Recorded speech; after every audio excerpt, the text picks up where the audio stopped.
Christmas.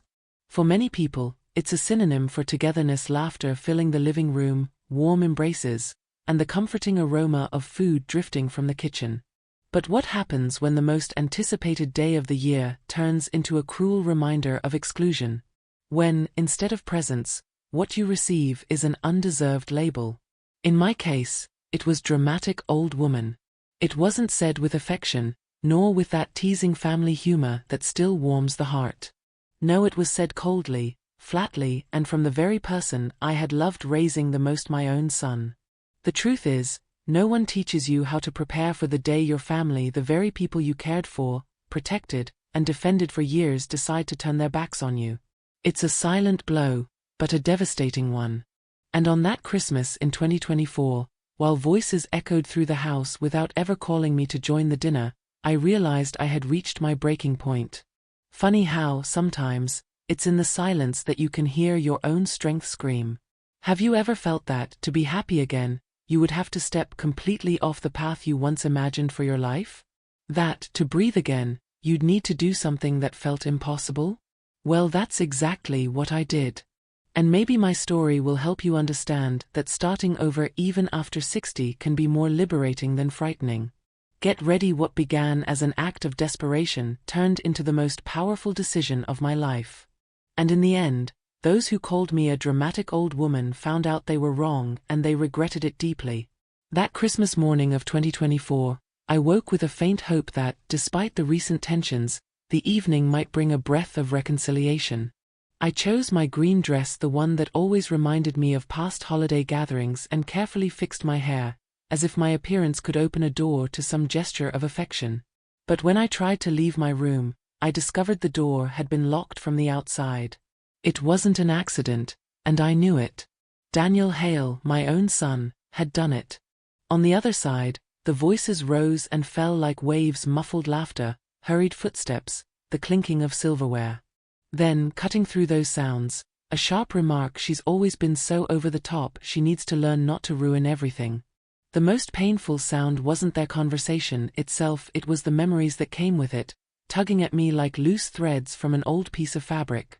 I remembered when I was just over 20, holding baby Daniel in my arms while working 2 jobs to give him even the smallest dignity.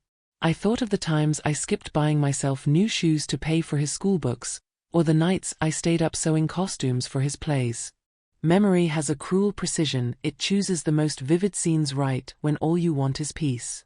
And there, locked away, I realized maybe my mistake had been believing that blood alone was enough to guarantee respect. The hours dragged by, and the room seemed to shrink around me. The small window let in only a trace of cold air, as if to remind me the outside world was still turning. I reached for my diary and wrote a simple line: "This is not where I want to spend next Christmas." Writing has always been my way of putting order into the storm. Some people ease their hearts with a glass of wine or a long conversation, I do it with ink on paper. And as the words appeared, each letter seemed to push me closer to a decision I still wasn't ready to say out loud. Ironically, even in that confinement, Christmas surrounded me. In the corner stood a small tree I'd inherited from my mother, decorated with the same glass ornaments we'd used when Daniel was little. Each piece seemed to watch me like a silent witness to everything I had built and that was now crumbling. I picked up a porcelain angel, ran my finger along its broken wing, and thought that maybe I, too, had a broken wing but I could still fly. From the living room, the voices grew louder. I heard the name Lauren Hale, followed by a comment that made me laugh bitterly to myself: "She needs to understand she's no longer the center of the family." Funny how, for some people, asking for respect is treated like a whim. I remembered the previous Christmas, when Lauren had given me a cheap scarf while Daniel avoided my eyes. It was never about the gifts, it was about presence. They were there in body, but their souls had long since left the room. Locked away, I began to realize how exclusion wounds more deeply than an open argument. In a fight, you at least get a chance to respond. Silence gives you none. It locks you inside an invisible cell where only your own voice echoes. And my voice in that moment was saying enough. I knew that if I accepted that confinement quietly, I'd also be accepting the role of a background character in my own life, and I wasn't born for that. Outside my door, the smell of roasted turkey and cinnamon drifted in like a cruel taunt. For many, food is the symbol of comfort. For me, in that moment, it was the symbol of a wall I could not cross. They toasted, took pictures to post online, and me? I was in a locked bedroom, hidden away like an inconvenience. My heart swayed between sadness and a strange surge of adrenaline, as if something inside me was already sketching a map of escape. And that feeling was almost freeing. In the end, that confinement wasn't a punishment, it was a push. Harsh, cold, painful, but necessary. Sometimes life locks you in so you can realize the key was in your hands all along. And even though I didn't know how, I sensed I wouldn't be seeing that room much longer. At least, not as a prisoner. What I couldn't imagine was that, once I left, I'd begin a chapter that would take me all the way to Grand Rapids and closer to myself than I had ever been. The next morning, the silence in the house didn't bring me peace, it only confirmed that something had broken in a way that could never be fixed. I no longer felt anger, only a hollow emptiness that seemed to make room for something new. I sat at the small desk, my diary still open from the night before, and began to write a letter. It wasn't a dramatic farewell, just a short, direct note. Daniel, I'm leaving. Take care of yourself. I didn't want to explain too much. Long words would only leave space for excuses or attempts to convince me to stay. I slipped the note beneath the frame of a photo of us, him at 8 years old, smiling in the park, and wondered if that smile would ever return between us. With the letter written, I took a deep breath and opened the wardrobe. I chose only a few essentials: comfortable pants, 3 blouses, a heavy coat, and the blue dress that always reminded me of happier days. I also packed my favorite mug, a photo album, and the porcelain angel with the broken wing. More than objects, they were small talismans to remind me that I still had a history and roots, even far from that house. Each folded garment felt like a silent affirmation: I can do this. I knew walking out the front door wasn't an option. The sound of the lock would wake someone, and I wasn't willing to explain anything at that moment. My eyes drifted to the window, and for the first time in years, I noticed the rusty trellis running up the side of the house. I remembered when Daniel was a teenager and used to climb down that same structure to sneak out at night. I smiled at the irony. Now it was my turn. I passed the bag through first, then carefully placed my feet on the makeshift steps, the icy metal biting into my hands as I descended into the freezing air. When my feet touched the ground, it felt as if I had crossed an invisible border. The street was silent, lit only by the yellowish glow of a lamppost. No cars passed. I walked quickly toward the corner, half expecting the pavement behind me to crack open and pull me back. I didn't look over my shoulder. I didn't want my last memory of that house to weigh me down. It was better to remember it as a chapter closed. I kept walking until I reached the small bus station in town. The walls were plastered with old posters, and the smell of stale coffee hung in the air, not exactly inviting, but to me it meant something precious: freedom. I went up to the counter and asked for the first ticket to Grand Rapids. The clerk, an older woman with gray hair and large glasses, gave me a curious look, as if she could tell I was carrying more than just a bag. I was carrying a whole new beginning. While I waited for the bus, I sat on a wooden bench and watched the people coming and going. There was a young couple arguing over which seat to choose, an elderly man reading a newspaper, and a woman alone scrolling on her phone. None of them knew it, but they were silent witnesses to my escape. I opened my diary and wrote, life is too short to live in a locked room, literal or not. When the bus finally arrived, the sound of the doors opening felt like an invitation. I climbed the steps slowly, choosing a seat by the window. I wanted to see every mile of the road, as if I could absorb the meaning of each one. I held my mug tightly inside my bag, its familiar weight grounding me in the middle of so much unknown. As the engine roared to life and the city slipped away behind me, a mix of fear and exhilaration rushed through me. Fear of not knowing what was ahead, and exhilaration for choosing to leave anyway. For the first time in a long while, I felt like I was in control of my own story. And that feeling was intoxicating. The road stretched out ahead of me like a promise. With every passing mile, the city lights became tiny specks, then disappeared altogether. The gentle sway of the bus rocked me, but my mind was far too awake to sleep. Through the window, I saw frost-covered fields glistening under the faint moonlight, and I thought how that frozen landscape matched the way I felt inside, cold, but strangely clean, as if it were washing away everything I'd left behind. The driver, a man with a deep voice, announced the next stop in a slow drawl, and that's when I realized I didn't have a complete plan, only a destination: Grand Rapids. I arrived before dawn, while the city still seemed half asleep. The streets were empty, carrying the mixed scent of fresh coffee and chimney smoke. With my bag in hand, I walked to the Northwoods Inn, a modest hotel I had found in an old brochure tucked away in my purse. The brick facade was weathered, but the neon sign glowed stubbornly against the cold. The receptionist, a young woman with curly hair and a warm smile, didn't ask questions. She simply handed me the room key and wished me a pleasant stay. That, oddly enough, brought me comfort. No one here knew who I was, and I could be anyone I chose to be. The room was small but clean: a wooden bed, a soft yellow lamplight, and heavy curtains that kept the cold out. I set my bag in the corner and sat on the edge of the bed for a few minutes, feeling the weight of the journey that had brought me there. There were no tears, only a quiet calm. It was as if, for years, I'd been waiting for a moment of solitude that wasn't abandonment, but choice. After a hot shower, I went downstairs to explore the neighborhood. On the corner, I found a small cafe, the smell of fresh bread guiding me straight to its door. I ordered a hot chocolate and a croissant, settling into a table by the window. Outside, the snow had begun to fall in tiny, delicate flakes, slowly covering the sidewalk like a brand new carpet. I pulled out my diary and wrote, "Sometimes freedom begins with a light suitcase and a simple destination." I felt those words might mark something important, an anchor for everything that was yet to come. As I sipped my drink, I watched a group of friends burst through the cafe door, laughing loudly as they shook the snow from their coats. For a fleeting moment, I thought about what I had left behind and realized I didn't miss the voices that had made me feel small. The only thing I missed was myself, the version of me that once smiled freely, without always being on guard. And I was determined to find her again. Walking back to the hotel, I passed shop windows decorated with Christmas lights. In one of them, a small handmade nativity scene caught my eye. I couldn't help but think of the Christmases long ago, when setting up the nativity with Daniel had been a cherished ritual.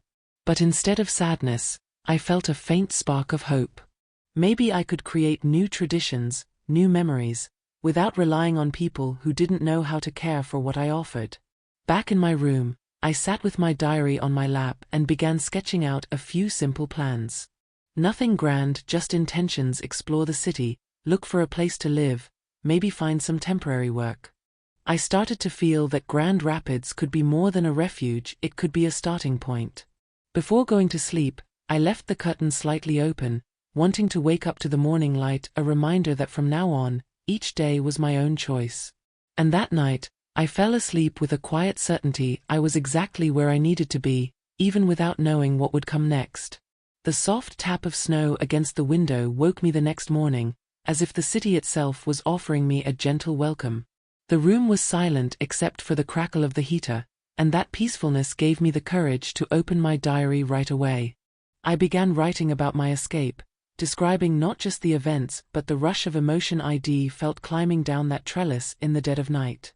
Reliving it on paper made me realize something important. For the first time in years, I was living for myself, not bending or reshaping who I was to please someone else. It was as if I had rediscovered a long-forgotten piece of myself, the part that could make decisions without asking for permission. After an hour lost in words, I decided to head out again, walking with no set destination. The icy air bit at my cheeks, but there was a lightness in my step I hadn't felt since long before Daniel was grown. I wandered past bakeries, small boutiques, and cozy neighborhood bookstores, each window telling a different story. One tiny bookshop, smelling of aged paper, drew me inside. I left with a worn copy of Women Who Run with the Wolves.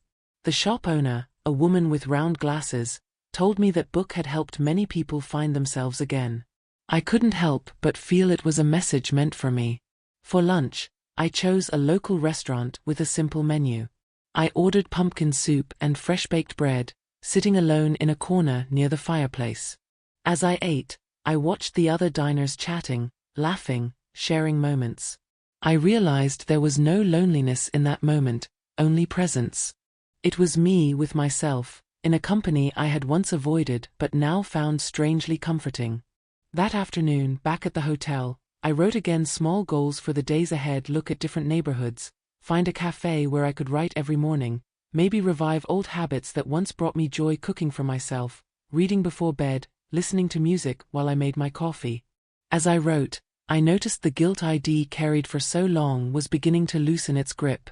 For years, I had blamed myself for not being perfect as a mother, for not preventing every mistake, for not being less me in order to please others. But watching the snow fall outside, I realized my story wasn't made only of flaws. It was made of courage, of trying, of a resilience I had underestimated for far too long. Later, before dinner, I caught my reflection in the hallway mirror. Yes, I saw the lines of time, but there was something different in my eyes.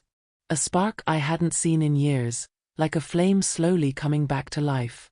Maybe starting over was exactly that: lighting your own fire again, even if it's still small. That night, I returned to the same restaurant, but this time I treated myself to something more indulgent: grilled salmon with vegetables, and even a glass of red wine. Through the window, the city glowed with Christmas lights, and I realized that even without being surrounded by family, I was surrounded by life. It wasn't the Christmas I had once imagined for myself, but in a way it felt more honest. Back in my room, I curled up with my new book, reading until sleep found me. Before turning off the lamp, I wrote in my diary: today I felt the owner of my time, my voice, and my destiny. If that isn't freedom, I don't know what is. 2 days later, I woke with a thought that must have formed while I was sleeping: maybe it was time to start looking for a place of my own. The Northwoods Inn was warm and welcoming, but I knew that if I stayed there too long, I risked growing comfortable and losing the momentum my escape had given me. Over breakfast in the small lobby, a strong cup of coffee in my hands, I borrowed the receptionist's phone to search for property listings in the area. That's when I saw her name: Helen Brooks, a local realtor known for helping people who want a fresh start. It felt like a sign. I called, and to my surprise, Helen answered with a voice full of energy, the kind that seems to travel right through the phone line. She was direct but warm, asking me, without hesitation, about my story. I didn't tell her everything, not yet, but I did say I was looking for something in the countryside, a place with space and soul. We agreed to meet that very afternoon, and when I saw her pull into the hotel parking lot, I had the strange sensation that she already knew me somehow. Helen was a woman with silver hair, an easy smile, and sharp, attentive eyes, the kind of person who listens more than she speaks. That day, we visited 3 properties. The first was modern and functional, but lifeless. The second had a lovely garden, but needed expensive renovations I couldn't afford. The third took my breath away. It was an old, dark wood farmhouse with wide windows and a porch that seemed to invite lazy afternoons with a book. The land stretched for 12 acres, dotted with towering trees and an old, weathered barn. Inside, the scent of aged timber wrapped around me like an embrace. I knew right there that this place had chosen me as much as I had chosen it. As we walked through the rooms, my mind began to paint the walls in soft, light colors. I could see cozy bedrooms, a kitchen filled with the scent of fresh bread and coffee. And in that moment, an idea began to take shape: maybe I could open a bed and breakfast. A place to welcome travelers and maybe even women like me, searching for a turning point in their lives. When I shared this vision with Helen, she smiled as though she had been waiting to hear it. "This house wants to be lived in," she said. And her words stayed with me. Back in the car, my excitement was quickly joined by reality: my finances were limited. I couldn't pay for the house outright, and I didn't want to drown myself in debt. Helen noticed my silence and reassured me. "If it's the right place, it will find a way to fit you, not the other way around." And somehow, I believed her. That night at the hotel, I barely slept. My mind replayed every image of the farmhouse, waking to the sight of those fields, hearing the wind moving through the trees, feeling the solid weight of a home that was truly mine. In my diary, I even sketched the house's front, jotting down ideas for the bed and breakfast. I gave it a name, almost without thinking: Price's Haven. I didn't know where it came from, but it sounded like home. The next morning, I called Helen and told her I wanted the farmhouse. She didn't seem surprised. "When your heart knows, there's no reason to wait," she replied. Her words echoed in my chest, stirring up equal parts fear and excitement. Before we hung up, she told me the house belonged to a family who had moved to another city and were open to negotiating. It was the first solid glimmer of hope I'd felt since climbing down that trellis in the dead of night. For the first time since Christmas, I felt like I was building something that belonged entirely to me. The following morning, I woke earlier than usual, my mind buzzing with numbers and possibilities. Wanting the house was one thing, being able to buy it was another. Over coffee by the window of my hotel room, I imagined replacing that urban view with endless green fields and wide, sunlit windows. I called Helen and asked her to arrange a meeting with the owners, even though I wasn't yet certain how I'd gather the money for a down payment. It was a risk, but deep down, I knew I couldn't let the chance slip away. That morning, I tore through my belongings, searching for anything that might help me financially. At the bottom of a box filled with old photographs and letters, I found an envelope yellowed with age, my mother's name written across it in her handwriting. Inside was an old certificate of deposit from a local bank, issued decades ago. At first, I thought it couldn't be worth anything, surely it had expired, or been lost to time. But when I took it to the bank, the clerk's expression changed as she typed into her computer. The updated amount was enough to cover the down payment on the farmhouse. It wasn't a fortune, but it was enough to show the sellers I was serious. Holding that document, I felt as if my mother herself had reached across the years to place the key in my hand, whispering that I deserved this new beginning. I hurried back to the hotel and called Helen, who reacted with almost childlike excitement. "Sophie, this changes everything," she said. We agreed to meet the next day to make a formal offer. The rest of that afternoon, I let myself dream freely, imagining the layout of the rooms, the smells in the kitchen, the laughter of guests who would one day stay at Price's Haven. The meeting with the owners went smoother than I could have hoped. They cared less about getting the highest price and more about finding someone who would cherish the house. They told me stories of barn dances, summer evenings on the porch, winters spent by the fire. I absorbed every detail as though they were passing on an inheritance. By the end, we shook hands. The farmhouse would be mine, under a direct and manageable financing arrangement. Helen handled the paperwork with an efficiency that gave me the space to keep dreaming. She told me that houses like this weren't just pieces of property, they were chapters in someone's life. And that I was about to start the best chapter of mine. I kept her words like a talisman in my pocket, knowing that this time, I wasn't just moving to a new house. I was moving into a life I had chosen entirely for myself.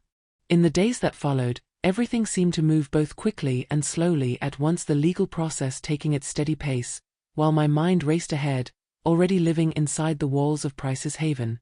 Helen would call with updates, each one bringing the dream closer, yet each day still demanding patience. I spent hours walking the streets of Grand Rapids, learning its rhythm, memorizing the paths between the hotel, the small cafes, and the old neighborhoods where time seemed to linger. I started visiting local thrift shops, not to buy, but to imagine.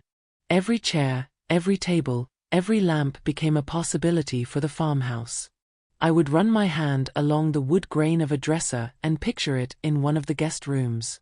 In my mind, the house was already alive, warm light spilling through its windows, the faint scent of cinnamon and coffee drifting through the halls, the soft creak of the old floors welcoming each step. At night, back at the hotel, I would write in my diary, sometimes for hours. I wrote about what I wanted to plant in the garden, how I'd arrange the bookshelves, the names of the rooms I'd rent to travelers. And in between the plans, I wrote about myself, the woman who had climbed out of a locked room on Christmas Eve and into her own life. One afternoon, while wandering near the edge of town, I came across a small hardware store. In the window was a handmade wooden sign with the words "Welcome Home" carved into it. Without thinking, I went inside and bought it. The man at the counter wrapped it carefully in brown paper, unaware that I was carrying away more than wood and paint. I was carrying a promise to myself. The day Helen called to say the sale had been finalized, I was sitting in the cafe on the corner, my diary open and a half-finished cup of coffee in front of me. Her voice was calm but brimming with excitement. "Sophie, it's yours. The farmhouse is yours." For a moment, I couldn't speak. My hands trembled, and my eyes filled, not with sadness, but with the overwhelming weight of finally belonging somewhere, not because someone else said I could, but because I had chosen it. Moving in was both exhilarating and exhausting. The first night I slept there was no furniture except for the mattress I had bought that morning. The walls were still bare, and the kitchen smelled faintly of dust and history. Yet I lay there in the dark, listening to the wind against the windows, and I felt a kind of peace I hadn't known in years. Over the following weeks, I began to make the farmhouse mine. I painted the kitchen a warm cream color, hung lace curtains in the bedrooms, and unpacked the few things I had brought from the old house: my favorite mug, the photo album, and the porcelain angel with the broken wing. I placed the angel on the mantel in the living room, where the morning light would fall on it every day. I planted herbs by the kitchen door, lined the porch with pots of geraniums, and fixed the old swing that hung from the oak tree out front. Every small change felt like a thread weaving me deeper into the fabric of the place. Price's Haven wasn't just shelter, it was a mirror, reflecting the quiet strength I had almost forgotten I had. Sometimes, while sitting on the porch in the cool evening air, I would think back to that locked bedroom and the muffled voices beyond the door. What they had meant to be my cage had become my key. If they could see me now surrounded by space, light, and the sound of my own laughter echoing through the holes, maybe they would finally understand that calling me dramatic was never the insult they thought it was. In truth, I had always been dramatic enough to rewrite the ending of my story. And that, I realized, was the greatest gift I could give myself. From that day on, the farmhouse and I began to grow into each other. It was as if the walls themselves exhaled relief at being lived in again. I moved through its rooms slowly, listening to the creaks, the sighs of old wood, the way the sunlight shifted across the floors throughout the day.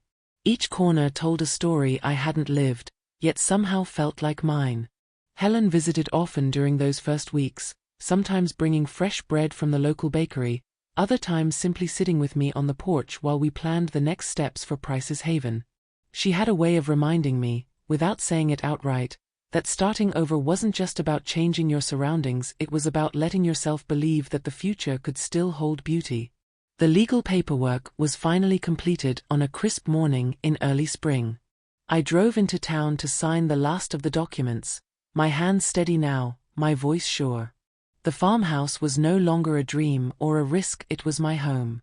As I slid the keys into my pocket, the weight of them felt like both an ending and a beginning.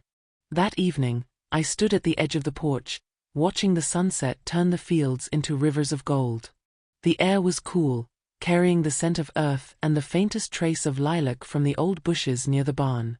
I thought about every moment that had led me here: the locked door, the note left under a photo frame, the long road in the dark, the yellow light of the bus station, the frost-covered fields rolling past the window.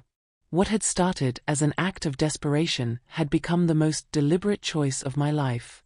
And now, as the first stars began to appear above the roofline, I knew I had built something no one could take away from me. I walked inside, set my mug on the kitchen counter, and touched the porcelain angel on the mantel. Its broken wing caught the light just so, and I smiled. I had learned to fly with one wing before, and now, I had all the space in the world to keep going. Price's Haven was more than a house. It was my proof that even after the deepest betrayals, you can still claim a piece of the world as your own. And that sometimes, the life you were meant to live is waiting for you far beyond the locked doors you leave behind. The day I signed the papers, I went to the farmhouse alone. I walked through the empty rooms, ran my hands along the walls, felt the wooden floor creak under my steps. The house seemed to breathe with me, as if it recognized me. I sat for a while on the porch, gazing out at the quiet fields, and promised myself that this place would be a refuge not just for me, but for anyone in need of a safe harbor. That night, back at the hotel, I opened my diary and wrote, "Today, I planted the first seed of my new beginning." And for the first time in a long while, I fell asleep feeling like I was exactly where I was meant to be, not just physically, but emotionally as well. The first morning in the farmhouse was a mixture of euphoria and apprehension. The sun streamed in through the wide windows, illuminating tiny dust particles that danced in the air as if celebrating my arrival. The house was quiet, but it wasn't an empty quiet, it was a silence full of possibilities. I walked through the rooms, still carrying the scent of aged wood, and realized that every corner held stories that would now blend with my own. Before starting any renovations, I sat on the porch with a mug of coffee, breathing deeply, as if confirming to myself, this is my place. The renovations began the following week with a small group of local workers Helen had recommended. It wasn't anything luxurious, just fresh paint on the walls, repairs to the roof, some electrical and plumbing fixes, but with each change, the house seemed to come alive. I took part in everything, from choosing wall colors to helping sand the staircase wood. When the dust rose, I thought back to the moves I had made with Daniel when he was young, and felt a mix of nostalgia and gratitude that I was now building something entirely my own. In the midst of the renovations, I made the official decision to open Price's Haven, the bed and breakfast that until then had only existed on the pages of my diary. I chose the name because it evoked both shelter and the promise of peace. I began researching decor ideas that blended the farmhouse's rustic charm with modern comfort. I even took an online course in hospitality, determined to learn how to make each stay special. My goal wasn't just to host guests, but to offer a place of welcome for women like me who needed to start over. The first finished room was a quiet victory. I put on fresh bedding, a soft lamp, and a small bouquet of lavender on the dresser. I opened the window to let the breeze in and, for a moment, imagined the first guest waking up there, catching the scent of coffee drifting in from the kitchen. It was those kinds of details that kept me motivated. When Price's Haven finally opened its doors, the feeling was almost surreal. The first guests came through Helen's recommendation, 2 women traveling to get some distance from exhausting relationships. I welcomed them with hot tea and a freshly baked apple cake. We sat in the kitchen and, without prompting, they began to share their stories. As I listened, I realized I was creating more than a business, I was building a quiet network of support. Over the weeks, the farmhouse filled with life. Laughter echoed through the hallways, the smell of bread filled the air each morning, and the porch became the gathering spot at sunset. Some guests stayed only a few days, others for weeks. And whenever they left, they often left behind a thank you note, sometimes accompanied by small gifts, a mug, a bookmark. Neighbors began stopping by, curious about the activity. Some brought homemade jams, others came just to have coffee and chat. I quickly realized that Price's Haven wasn't just giving me a new purpose, it was also creating a new social circle for me. I was no longer the woman locked away in a room, I was the hostess of a home where everyone felt seen. At night, when the house fell quiet and the porch lights shone across the fields, I would sit in the armchair by the fireplace with a cup of tea, letting gratitude wrap around me. I didn't know exactly where it would all lead, but I knew that every brick laid, every bed made, every story heard carried me miles away from that Christmas of 2024.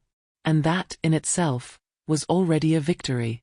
3 months after Price's Haven opened, the farmhouse had already transformed into a living, breathing space, pulsing with stories and fresh starts. It was a Saturday morning, and I was in the kitchen making pancakes for the guests when I heard the sound of a car coming up the dirt road. At first, I didn't think much of it. Ever since the bed and breakfast had opened, there had been a steady flow of visitors, but something in the sound of the engine felt familiar. When the door opened, there they were, Daniel and Lauren. No warning, no phone call, just their presence on my porch as if nothing had happened. Daniel was the first to speak, using that rehearsed tone he always adopted when he wanted to sound conciliatory. He said they had come to make peace and that there was no reason to hold grudges. Lauren, beside him, smiled faintly, holding a bag that looked like a gift. I knew this visit wasn't born of genuine remorse, it was curiosity, maybe even discomfort, at seeing me doing so well without them. Their bodies were here, but their hearts hadn't crossed the threshold. I took a deep breath before inviting them in. The farmhouse was buzzing with life that morning, guests chatting in the living room, the smell of coffee drifting through the halls. I made a point of treating them as I would any visitor. I offered seats in the living room, asked if they wanted tea or coffee, and told them they could help themselves at the breakfast table with the others. The message was clear: there would be no privileges or special treatment. Daniel tried steering the conversation toward old memories, mentioning dates and moments as if that could erase the exclusion I'd endured. Lauren made polite comments about the house, though with that undertone of still searching for a flaw to criticize. I listened, replied politely, but left no space for manipulation. The independence I had claimed wasn't for sale. When they suggested I visit the family more often, I made it clear that my door would always be open to anyone who came with respect and honesty, but my life now followed its own path. I said, without raising my voice, that I would not return to the role they had forced me into last Christmas. The silence that followed was heavy, but necessary. It was the sound of boundaries being set. Some guests nearby picked up on the tension, and later told me they admired how I had handled it. I hadn't delivered a fiery speech, but the firmness in my words was enough to show that Price's Haven wasn't just a business, it was my safe territory. And anyone who entered would have to understand that. After a while, Daniel and Lauren stood to leave. There were no warm hugs, just a handshake and an empty "well be in touch." I watched their car disappear down the road and, instead of sadness, I felt a serene relief. That moment hadn't brought reconciliation, but it had given me something even more important: confirmation that I had taken back control of my life. That night, I sat in the armchair by the fire with a cup of tea and reflected on the day. I realized that sometimes confrontation isn't about changing the other person, but about reminding yourself of who you've become. And that Saturday, I had seen myself stronger than ever. After their unexpected visit, something in me solidified. It wasn't bitterness, it was certainty. I no longer lived in expectation of recognition or validation that might never come. My focus was on what I was building, day by day. Price's Haven was growing organically, not just as a business, but as a place with a soul. Guests arrived carrying luggage but also invisible burdens, and they left lighter. And somehow, each story that passed through here healed a part of me, too. I invested more into the space, not just physically but emotionally. I expanded the kitchen to make it a gathering space, added comfortable chairs to the porch, and created a cozy reading corner in the main room, stocked with books I received as donations or found in secondhand shops. One day, while arranging the shelves, I came across a used copy of Big Little Lies with handwritten notes in the margins. Reading them, I realized they were reflections from someone also seeking a fresh start, and I knew that book belonged in the Price's Haven collection. I also began hosting weekly gatherings for the guests every Thursday night, a movie session, a conversation circle, or even a cooking workshop. These weren't just entertainment, they were ways to build connections. I saw friendships form here that I'm certain will last for years. Some women returned months later, not as guests but as friends, bringing others who needed the same spark to change their lives. Recognition for the initiative began coming from the community itself. A local journalist came to interview me for a feature on entrepreneurs revitalizing rural areas. She spoke about my story of starting over and how Price's Haven was becoming a destination for travelers, especially women. The article brought an unexpected spike in bookings, but more importantly, it brought messages from people who resonated with my journey. Each new face that arrived reminded me why I had taken that leap into the unknown. One guest, Marlene, told me she came because she needed space to breathe after a difficult divorce. Another, Joanna, said she had always wanted to travel alone but had been afraid, and that Price's Haven was the first place she felt safe. These stories touched me because, in many ways, they mirrored my own steps. Over time, I realized the support network we were building here extended far beyond the farmhouse walls. We created an online group to stay in touch, share advice, celebrate wins, and offer help on hard days. It became an extension of the porch, only without geographic limits. Seeing women encourage each other filled me with pride. At the same time, my own sense of purpose grew stronger.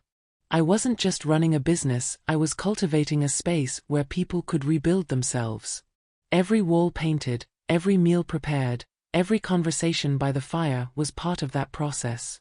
And ironically, the more I helped others find themselves, the more I found myself, too. On a cold night, sitting alone on the porch, I watched the farmhouse lights reflect off the snow. I thought about how much my life had changed in just a few months and how much I had changed with it. I realized I no longer had anything to prove to anyone. The true victory was there, in the peace I felt as I looked at what I had built. And that peace, I knew, was priceless. Christmas came almost without me noticing. The weeks had flown by in a whirlwind of bookings, small renovations, and the cozy rhythm of welcoming guests. That December, the house looked more beautiful than ever.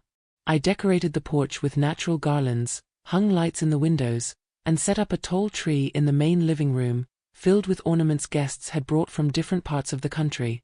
Each bauble, each ribbon carried a story. And for the first time in years, Christmas didn't bring with it the shadow of pain it once had. One cold morning, as I arranged a tray of gingerbread cookies, the phone rang. At first, I thought it was a new reservation, but the voice on the other end stopped me mid-motion. It was Daniel. His tone was slower than I remembered, more cautious, almost careful. He said he had been thinking a lot about the past year and wanted to try reconnecting. He admitted he had reflected on his actions, understood the weight of his words, and missed being close. I stayed silent for a few seconds, not out of anger, but to absorb the moment. I hadn't expected that call, and yet it didn't sound like the shallow conversations we'd had before. When I asked what he had in mind, he said he wanted to spend Christmas with me. And before I could picture an awkward scene, he added, "We want to come as guests. I don't want you to feel we're intruding on your space." That one sentence told me something in him had changed. I agreed, but made it clear the rules would be the same as for any other visitor. There would be no special treatment or privileges. If they came, they'd join in the meals and activities alongside the other guests, and they'd help keep the harmony of the house. Daniel agreed without hesitation, and that gave me some relief. I didn't want to slip back into old dynamics. This only made sense if everyone respected the new boundaries. When I told Helen about the call, she smiled and said sometimes people need to see you bloom away from them to realize what they've lost. I wasn't sure if that was exactly it, but I knew I was open to trying as long as it didn't cost me my peace. I spent the days leading up to Christmas preparing the house for the holiday and quietly preparing myself to receive them. On Christmas Eve, they arrived in the late afternoon. Their car pulled into the driveway, and as they stepped out, I noticed something different in the way they looked at me. Lauren carried a neatly wrapped box, and Daniel held the suitcases. They greeted me with restrained hugs, and I led them to the room I had prepared with the same care I'd give any guest. There was no exaggerated awkwardness, just a cautious atmosphere, like people stepping gently onto unfamiliar ground. During dinner, they sat among the other guests, joined the conversations, and even helped serve dessert. From a distance, I observed, remembering the previous Christmas and realizing just how much had changed not only in them, but in me. I was no longer the woman who took whatever scraps of attention were offered. I now chose what I allowed into my life. That night, after everyone had gone to bed, I stayed in the kitchen washing the last of the cups. I felt a mix of gratitude and caution. Maybe this reconciliation was only a first step and that was fine. The important thing was that this year, I was celebrating Christmas my way, in my home, surrounded by people who truly wanted to be there. On Christmas morning, I woke earlier than usual, not from anxiety, but from the sheer joy of seeing the house alive. From upstairs, I could already hear voices mingling with the smell of fresh coffee and bread baking in the oven. When I came down, I found Sophie Hale, my granddaughter, sitting at the kitchen table in her pajamas, scrolling absently on her phone. She looked up, hesitated for a moment, then gave me a shy smile. "Grandma, I wanted to say I'm sorry for last year," she said, her voice low but sincere. There was no drama, just a clear acknowledgement that she, too, had been part of the silence that hurt me. We sat together and talked without hurry. Sophie told me that at the time, she hadn't understood how serious the situation had been, but after hearing conversations and reflecting, she realized how cruel my isolation had been. She said she was trying to change to be more attentive and present for the people she loved. As she spoke, I saw that sincerity doesn't always need long speeches, it just needs to be real. And that moment meant more to me than any wrapped gift. Lauren came in next, holding a rectangular box wrapped with surprising care. She handed it to me saying, "I hope this shows I've learned something too." Inside, I found a photo album carefully assembled with images from many moments of my life, some I had forgotten existed. At the end were blank pages, with a handwritten note so we can keep filling it together. I held the album for a few seconds, taking in the gesture. It wouldn't erase the past, but it was a step in the right direction. Daniel was the last to enter, watching quietly before sitting in the armchair across from mine, something he hadn't done in years. He told me he had spent the past year rethinking how he treated me, especially how often his actions had been laced with impatience and disrespect. "I always assumed you were strong enough to handle anything, and I used that as an excuse not to take care of our relationship," he admitted. His honesty surprised me. There were no dramatic hugs or tears, just a real conversation where we acknowledged mistakes and spoke about how to move forward. I made it clear that our relationship would only work if it was built on mutual respect, and that I wouldn't give up the life I was building. To my surprise, Daniel agreed without hesitation. He said he wanted to see me happy, even if that meant accepting that I now lived in a space he didn't control. The rest of the day flowed easily. They joined in the house activities, helped set the table for the holiday meal, and even joined the evening circle of conversation with the other guests. For the first time in a long time, I didn't feel like I was trying to hold together a family slipping through my fingers. I was welcoming visitors who understood their place in my space. At the end of the night, as everyone said their goodnights and headed to bed, Sophie hugged me again and said, "I want to come every year, Grandma, if you'll let me." I smiled, because I understood that in that moment, the bond was being rebuilt not out of obligation, but out of choice. And that made all the difference. In the quiet of that night, I sat alone on the porch, looking out at the moonlit fields. I thought about how relationships can change when we learn to put ourselves at the center without fear. And for the first time in years, I felt that my family, both by blood and by choice, could coexist in the same space without hurting me. In the days that followed that Christmas, I realized something in me had rearranged. It wasn't just my relationship with Daniel, Lauren, and Sophie that had shifted, it was the way I saw myself in the world. The woman who a year ago had been locked in a room, reduced to a cruel label, was now the owner of a home alive with stories and light. Walking through Price's Haven became a ritual of gratitude. Every bed made, every meal served, every fireside conversation reminded me that my life no longer depended on anyone's approval. I thought often about the idea of chosen family. Here, under this roof, people who had never met before found laughter, support, and comfort they often didn't find in their own homes. I realized I had chosen mine too, made up of neighbors, returning guests, friends I'd made in this process, and the relatives who had returned with sincerity. It was a web woven from genuine affection, not imposed ties. At 67, I could have believed that starting over was impossible, or that any attempt would be nothing more than a way to pass the time. But the truth is, starting over was the most liberating thing I have ever done. It wasn't a single act of courage, it was a series of daily choices, saying no when needed, making space for the new, allowing myself to dream about something that once felt distant. I discovered that independence isn't a state, it's a constant practice. Some nights, sitting on the porch with a cup of hot tea, I think about how easy it would have been to accept that locked room as my fate. But thankfully, I chose the trellis, the road, and the unknown. And in the unknown, I found myself. I learned that comfort isn't always a sign of safety, sometimes it's a quiet reminder that we're standing still in the wrong place and need to look inward. Price's Haven continues to grow, and with it, so do I. I no longer think much about numbers or targets, I think about impact. How many women will leave here stronger than when they arrived? How many stories will be rewritten because someone, like me, decided to choose their own freedom? Those are the metrics that matter now. The reunion with Daniel, Lauren, and Sophie didn't erase the past, but it opened a new chapter. A chapter where I don't have to choose between protecting my peace and keeping connections now. The connections that remain are the ones that respect my peace. And that, for me, is the purest definition of reconciliation. Today, when someone asks me if it's too late to start over, I smile.